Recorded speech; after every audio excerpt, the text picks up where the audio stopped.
Halo pemirsa, langsung dari studio IDX Channel Jakarta, program Market Review bersama saya, Prasetyo Wibowo kembali hadir untuk mengupas isu-isu yang menjadi penggerak ekonomi di Indonesia. Dan kali ini kita akan berbincang terkait dengan efektivitas rencana dari perubahan subsidi energi akan dikomposisikan menjadi secara individu atau bantuan langsung tunai. Seperti apa efektivitasnya, apakah bisa tepat sasaran? Langsung saja kita mulai Market Review selengkapnya.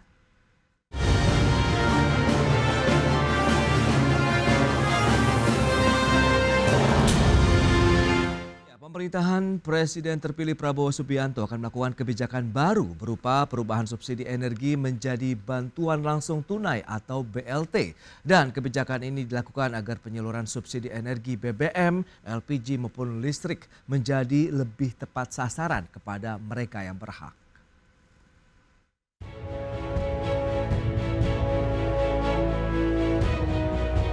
Pemerintahan Presiden terpilih Prabowo Subianto berencana untuk mengubah skema pemberian subsidi energi yang terdiri dari subsidi bahan bakar minyak atau BBM, liquid petroleum gas atau LPG, dan listrik menjadi berbasis individu alias bantuan langsung tunai atau BLT. Langkah ini dilakukan agar penyaluran subsidi energi semakin tepat sasaran. Dalam Anggaran Pendapatan dan Belanja Negara atau APBN tahun 2025, Kementerian Keuangan dan Badan Anggaran Dewan Perwakilan Rakyat telah menyepakati untuk menurunkan anggaran subsidi energi sebesar 1,1 triliun rupiah. Anggaran subsidi energi dalam RAPBN awal sebesar 204,5 triliun rupiah turun menjadi 203,4 triliun rupiah.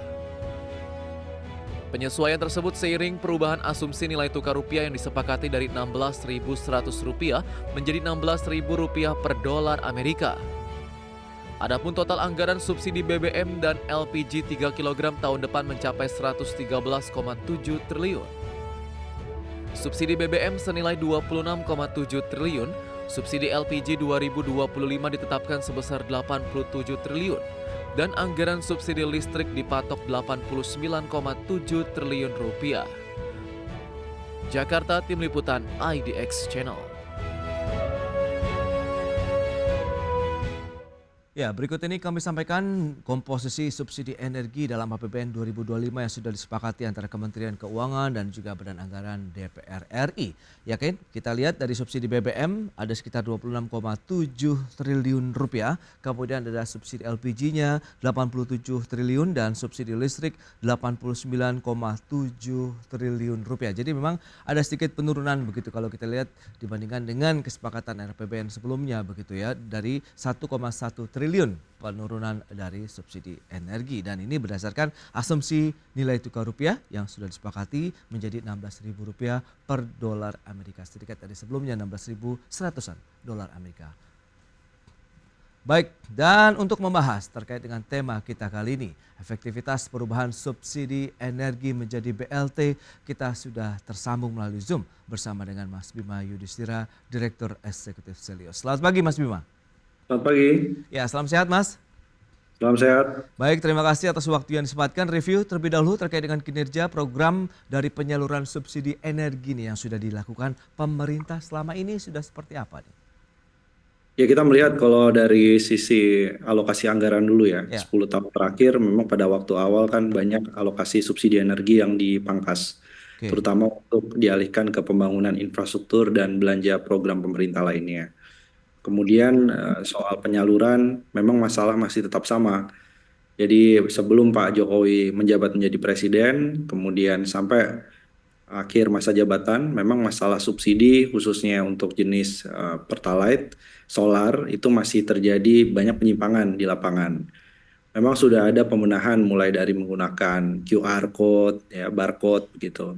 Kemudian ada pembatasan di beberapa SPBU itu sudah terlihat misalnya beberapa stiker gitu ya bahwa BBM hanya bersubsidi untuk orang-orang yang memang tidak mampu.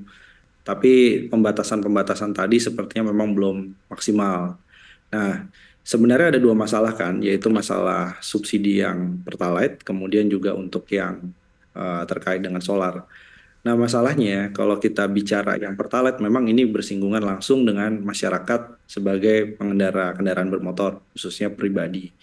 Tapi yang lebih parah lagi adalah soal subsidi solar.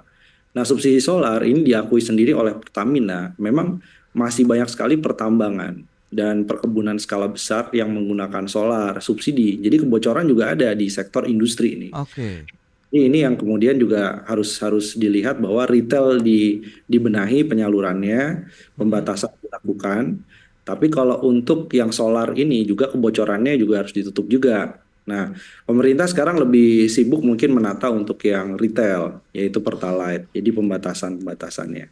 Tapi kita juga harus melihat bahwa disparitas harganya kan lebar sekali ya antara Pertalite misalnya dengan Pertamax itu kan selisih harganya cukup jauh. Oke. Jadi ada kecenderungan memang susah melakukan pembatasan karena bagaimanapun juga kita nggak bisa membedakan masyarakat nih ya. Yang berhak memang masyarakat miskin, tapi jangan lupa yang banyak di Indonesia. Masyarakat miskin kan 26 juta orang, 25 sampai 26 juta orang. Yang besar di Indonesia itu yang hampir separuh populasi itu adalah kelas menengah rentan, aspiring middle class. Hmm. Jadi dia nggak masuk kategori orang miskin, tapi dia juga sebenarnya belum layak disebut kelas menengah. Dan itu jumlahnya 50% populasi Indonesia, 137,5 juta orang. Nah, disinilah yang jadi problem. 135 juta orang ini dianggap tidak berhak menerima BBM subsidi. Tapi di Oke. sisi yang lain, kalau ada pembatasan ketat, itu akan langsung tercermin dari daya beli mereka yang terpengaruh menurun. Nah, di sini letak masalahnya nih, yang 137 juta itu apakah kemudian mau di-handle dengan BLT, kemampuan APBN-nya seberapa besar? Gitu. Oke oke itu dia ya. Berarti ada satu kelompok yang menuju kelas menengah ini yang seharusnya menjadi fokus begitu ya. Bagaimana penyaluran dari subsidi energi tadi baik yang untuk BBM, untuk LPG ataupun listrik ini bisa tepat sasaran. Di samping di bawahnya juga ada masyarakat yang masuk golongan kurang mampu. Dan kita sudah bergabung ini Mas Angga Wira, Sekjen BPP Himpunan Pengusaha Muda Indonesia. Selamat pagi Mas Angga. Pagi, Assalamualaikum. Waalaikumsalam, salam sehat Mas. Siap. Baik, terima kasih juga atas waktu yang disempatkan. Tadi sudah disampaikan Mas Bima begitu terkait dengan kondisi dari penyaluran subsidi energi di Indonesia begitu rentan terkait dengan penyalurannya yang mungkin bisa dikatakan belum tepat sasaran. Dari kacamata HIPMI sendiri melihatnya bagaimana? Ya, saya menambahkan apa yang disampaikan Mas Bima tadi ya. Ya, Ini sebenarnya persoalan subsidi ini kan memang menjadi hal yang tidak pernah kita selesaikan secara komprehensif itu. Artinya apakah subsidi ini langsung ke produk ataukah langsung ke orang yang berhak menerimanya. oke. Walaupun tentunya pasti ada tantangan seperti yang tadi Mas Bima sampaikan, menentukan kelas penerima subsidi. Karena ya subsidi yang betul itu memang bukan ke produk ya, tapi ke subjeknya, ke orang yang memang membutuhkan subsidi tersebut ya.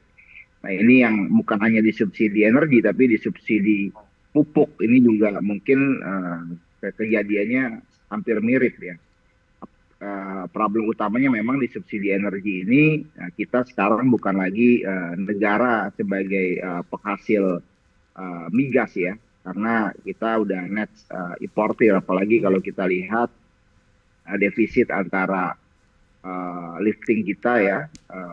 Kurang lebih hanya kita harus mengimpor 1 juta barrel per hari ya, karena konsumsi kita 1,6, belum lagi memang ada kebijakan pada waktu itu yang memang menurut pandangan saya ketika pengalihan dari subsidi minyak tanah ke LPG ini mungkin tidak disusun secara komprehensif, karena kalau kita ketahui ya jumlah LPG ini juga kita tidak bisa hasilkan di dalam negeri karena kandungan gas yang kita miliki C-nya itu kurang sesuai dengan produk LPG. Jadi memang kalau mau mengoptimalkan gas yang kita miliki memang harus fokusnya untuk pembangunan jaringan gas. Nah, ini memang menurut saya ya di Oke. samping memang kita merumuskan strategi yang tepat, tapi juga memang akar masalahnya juga harus kita selesaikan, yaitu memang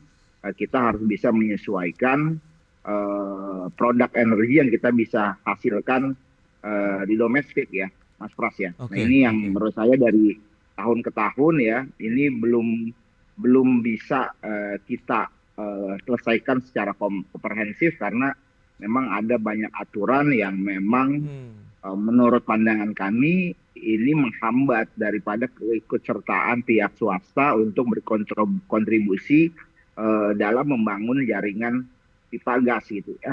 Oke, Ya, baik seperti baik. yang tadi Mas Bima sampaikan, salah satunya misalnya karena adanya disparitas harga yang tinggi ya Hmm. antara LPG dan harga yang ditetapkan misalnya untuk jar gas. Itu salah satu yang mungkin perlu kita selesaikan dalam formulasi kebijakan. Baik baik dari hulu begitu yang menjadi concern juga dari HIPMI begitu. Nah, Mas Bima lantas bagaimana melihat begitu dengan rencana pemerintahan berikutnya Prabowo Subianto akan mengubah skema subsidi tadi menjadi berbasis individu atau BLT bantuan langsung tunai. Apakah kebijakan ini tepat begitu? Ya, pertama tadi bahwa kalau mau dikompensasi dengan tunai, silakan saja. Cuman kan Oke. begini, kompensasi dengan tunai itu bukan berarti kompensasi hanya selisih dari harga Pertalite misalnya dengan Pertamax itu Oke. dikompensasi. Kemudian dikalikan dengan konsumsi rumah tangga yang tidak mampu ya per bulan. Tapi Hmm. tadi, apakah masyarakat yang disebut aspiring middle class yang baru mentas dari orang miskin, tapi sebenarnya belum layak disebut kelas menengah, Oke. dapat juga dana kompensasi dan itu harus dihitung secara APBN. Hmm. Apakah kemudian ini juga besar ya ruangnya ada karena tentu ada fase transisi. Nah, fase transisi ini begitu ada pembatasan ketat, kemudian kompensasinya masih dalam tahap pencairan, pendataan. Wah, itu repot tuh. Jadi makanya kalau mau dijadikan kompensasi uang tunai, cash transfer, Hmm. itu lakukannya memang bertahap dan sangat hati-hati. Kalau perlu ada semacam pilot project misalnya Jawa Ya. Barat perlu Hmm. tes ya atau kemudian Yogyakarta dites dulu. Jadi ada semacam evaluasi dampak-dampaknya apa sih terhadap harga pangan, Ya. dampak terhadap daya beli apa. Yang kedua, sebenarnya gini loh, sebenarnya di negara-negara yang sudah mulai phase out dari fosil, dari BBM, subsidi dan lain-lain untuk yang energi kotor, itu sebenarnya yang disediakan adalah transportasi publiknya. Hmm. Sini Oke. yang jadi pertanyaan. Misalkan nih ada orang miskin, udahlah nih nggak usah apa namanya nggak usah khawatir akan ada pengurangan subsidi. Tapi mereka pergi ke tempat kerjanya, Baik mereka pergi baik. ke pertaniannya itu menggunakan transportasi publik paling tidak misalnya. Hmm. Jadi paling tidak di last mile-nya ada armada transportasi publik yang memadai. Nah kita yang bikin kita jengkel, yang memang harus dikritik adalah begitu kemudian ada wacana pembatasan, Pertalite juga udah mulai susah di daerah Jabodetabek. Hmm. Sebenarnya tanpa pembatasan Pertalite itu udah makin terbatas, dia dijual SPBU. Kemudian Oke. ada perubahan subsidi KRL, komuter lain, itu menggunakan NIK. Hmm. Jadi ini membuat bingung masyarakat, akhirnya nggak ada punya opsi kan, harusnya kan subsidi kendaraan pribadi itu kemudian dikurangi, Ya pindahnya ya. ke transportasi publik. Hmm. Transportasi publiknya justru mau diutak-atik sehingga kelas menengah yang tadi pakai subsidi BBM Iya. jadi pas juga untuk pakai transportasi publik gitu. Itu dia menjadi salah satu kendala tersendiri ya. Kita akan lihat seberapa efektif dan tepat sasaran. Mengingatkan permasalahan data pun juga ini ya kita tahu PR bersama begitu yang segera tuntas. Kita akan bahas nanti di segmen berikutnya Mas Bima dan Mas Angga. Kita akan jeda dulu sebentar ya. Dan pemirsa pastikan Anda masih bersama kami.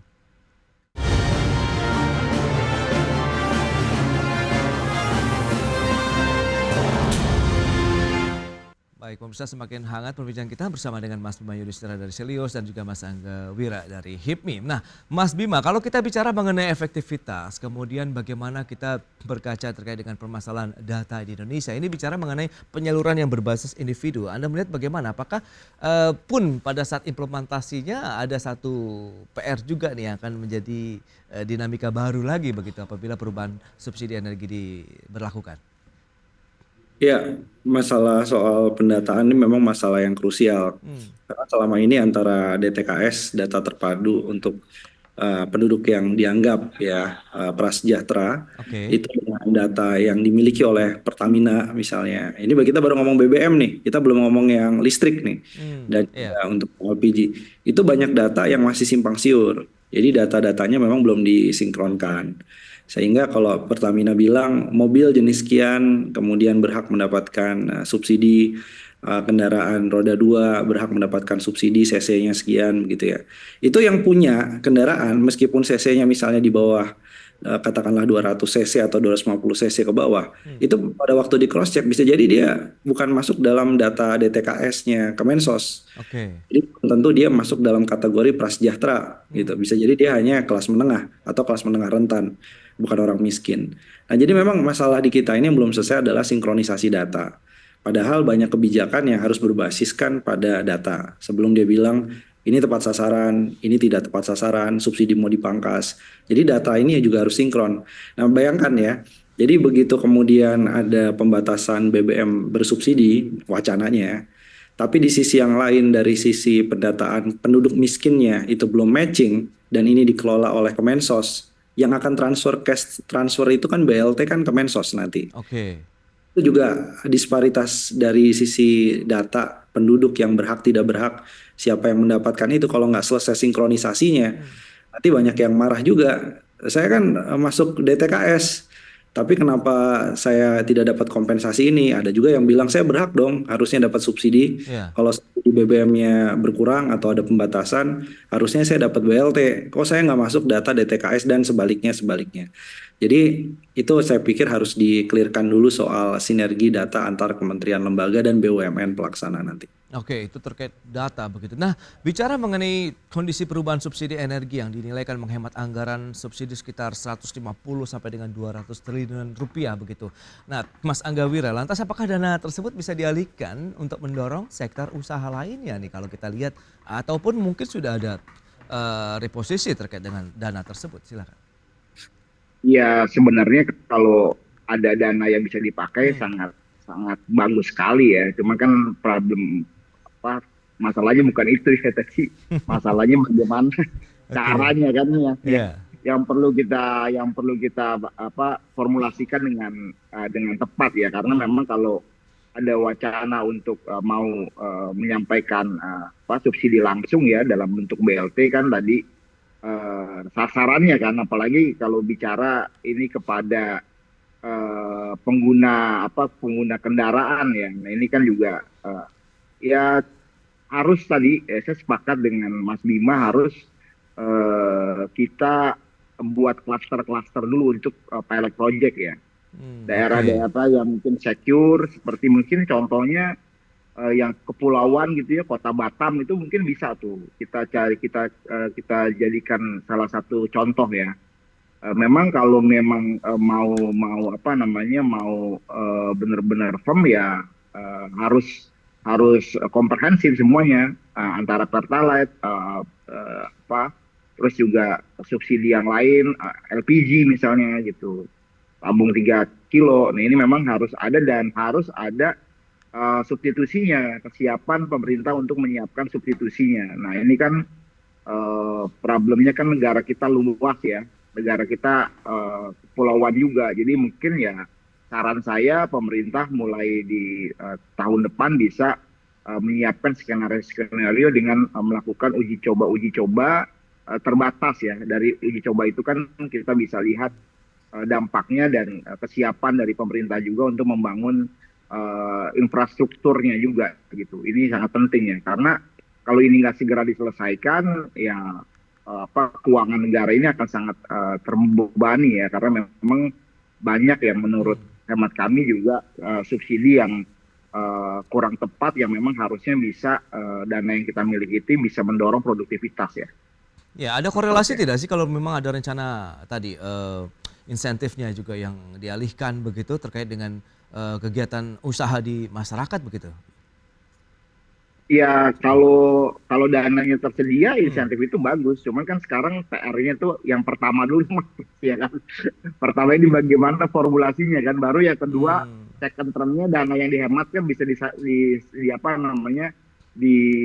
disalurkan kemana. Ya sederhananya sebenarnya kalau dana itu bisa disalurkan ke hal yang lebih produktif kan itu lebih bagus kan.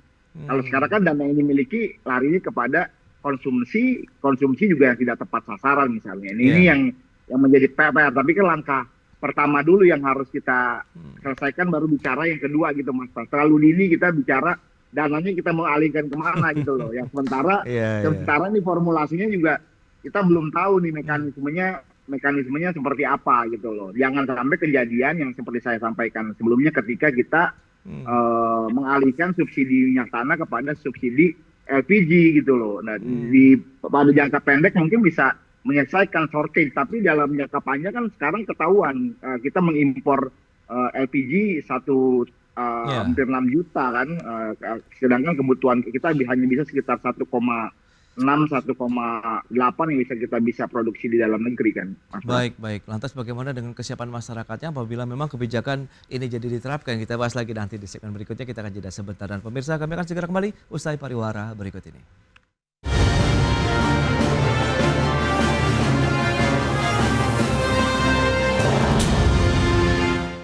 Ya, terima kasih Anda masih bergabung bersama kami dalam Market TV, dan kami informasikan baru saja Mas Angga Wira harus izin live dulu begitu karena ada kegiatan lain, dan kita akan lanjutkan kembali perbincangan bersama dengan Mas Bima Yudhistira. Mas Bima, lantas bagaimana Anda melihat begitu dari sisi kebijakan perubahan subsidi energi tadi? Apakah memang terkait juga dengan upaya pemerintah mengurangi importasi BBM? Iya, impor BBM itu meskipun dikala harga minyak mentahnya ya bisa dibilang sekarang sedang rendah, Ya. tapi tetap saja ini kan jadi beban bagi fiskal. Lagi kalau kita menjadi negara net importir, kemudian BBM-nya konsumsinya masih cukup tinggi, tentunya nggak bagus dalam Oke. jangka panjang. Dalam jangka pendek aja tahun depan, itu masih ada 203 triliun rupiah kita melakukan subsidi energi, belum termasuk dana kompensasi. Jadi Yes. artinya ini bisa sampai 350-an triliun untuk habis untuk bakar uang di pemerintah. Ya, dalam rangka untuk masuk ke dalam energi fosil yang kotor. Jadi sebenarnya yang missing di dalam masalah subsidi energi mau diubah menjadi cash transfer itu bukan masalah kompensasinya nanti biar kemiskinan tidak naik. Itu bukan hanya itu, tapi pilihan-pilihan masyarakat di dalam mengkonsumsi energi itu apa yang tersedia. Oke. Ini kan harusnya kesempatan nih. Kalau kita bicara ini bukan hanya mengalihkan subsidi menjadi cash transfer, tapi masyarakat tetap beli BBM yang harganya lebih mahal BBM lagi. Jadi harusnya kan ada disiapkan transportasi publiknya. Kalau pakai listrik itu lebih baik bus listriknya yang diperbanyak, bukan kendaraan EV pribadinya. Itu bisa mengurangi kemacetan, jadi manfaatnya banyak. Kemudian subsidi energi kan ada subsidi listrik juga. Oke. Nah ini kan kita kan minta terus PLN matikan dong PLTU-nya, karena oversupply itu makan subsidi, makan dana kompensasi, nggak bagus buat APBN. Jadi ini salah satu momentum saya kira bagaimana caranya kita mendiskusikan akar masalah subsidi energi, kemudian loncatannya adalah pada transisi energi. Nah, tapi dalam transisi itu sembari membangun opsi-opsi yang lebih terjangkau, lebih menurunkan beban impor migasnya, Ya. kemudian dikasihlah kompensasi bantuan transfer tunai kepada masyarakat agar tidak terjadi gejolak gitu. Karena saya kira ini momentumnya memang yang harus diambil oleh Pak Prabowo ke depan adalah berani untuk mengurangi dengan signifikan beban subsidi energi bagi fosil dan mengalihkan subsidi energinya kepada energi yang lebih terbarukan, yang lebih bersih. Nah itu PR-nya. Oke, tapi optimisme Anda sendiri melihat bagaimana dengan upaya perubahan penyaluran subsidi energi tadi? Apakah bisa smooth atau tidak? Mengingat tadi beberapa tantangan tersendiri terkait dengan data, kesiapan masyarakat, alternatif pilihan sumber energi lainnya begitu bagi masyarakat sendiri bagaimana? Ya tentu semua butuh proses, Ya. tapi kalau kita tidak berani mencoba untuk pilot project, untuk uji coba dulu di beberapa wilayah, Oke. untuk melihat dampaknya, kemudian apakah alternatif transportasi publik untuk BBM itu tersedia, apakah alternatif transisi energinya sudah mulai dibangun ya, energi terbarukannya. Nah kemudian kalau kita sudah melihat dari 1-2 kasus itu bisa direplikasi di level nasional, kenapa tidak? Toh dari segi politik sebenarnya kalau berhasil melakukan pengurangan subsidi energi tanpa menyebabkan shock terhadap perekonomian, tanpa menyebabkan adanya tekanan daya beli, tentu ini popularitas presiden ke depan tinggi gitu. Oke. Nah, jadi ada Iya, hubungannya dengan masalah ini, manajemen kepercayaan publik. Baik, tapi misalnya subsidi pun dialihkan menjadi BLT ataupun secara langsung begitu. Anda melihat terkait dengan perubahan harga energinya sendiri itu akan ada kenaikan kah atau bagaimana sih? Saya pikir tidak perlu menaikkan harga. Apa? Satu, proyeksi harga minyak mentah tahun depan ini diperkirakan masih akan rendah. Oke. Kecuali ada perang dunia ketiga. Jadi tapi kalau dengan kondisi trajektori sekarang ini masih di level 70 sampai 80 dolar per barel. Kemudian yang kedua, kalau subsidi energinya ditekan dengan pembatasan yang tepat, transisi yang pas, maka itu tidak perlu menaikkan harga pun juga sebenarnya sudah berkurang. Oke. Ada pengaturan subsidi energi dan konsumsi BBM-nya.